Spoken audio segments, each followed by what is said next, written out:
Hello everyone. Welcome to my new tutorial on the Smart Assistant channel.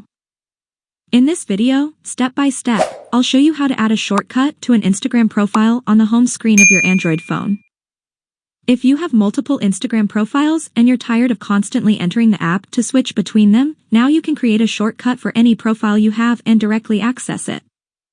This allows you to individually access each profile separately.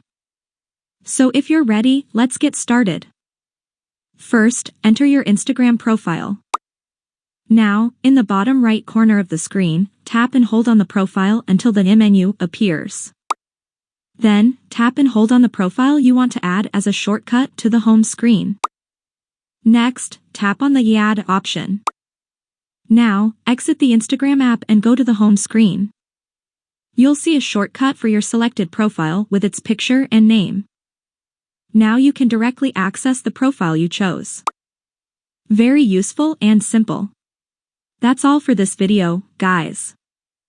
If you found the video helpful, like it, share it with your friends, and subscribe to the channel. Thank you for watching. See you soon.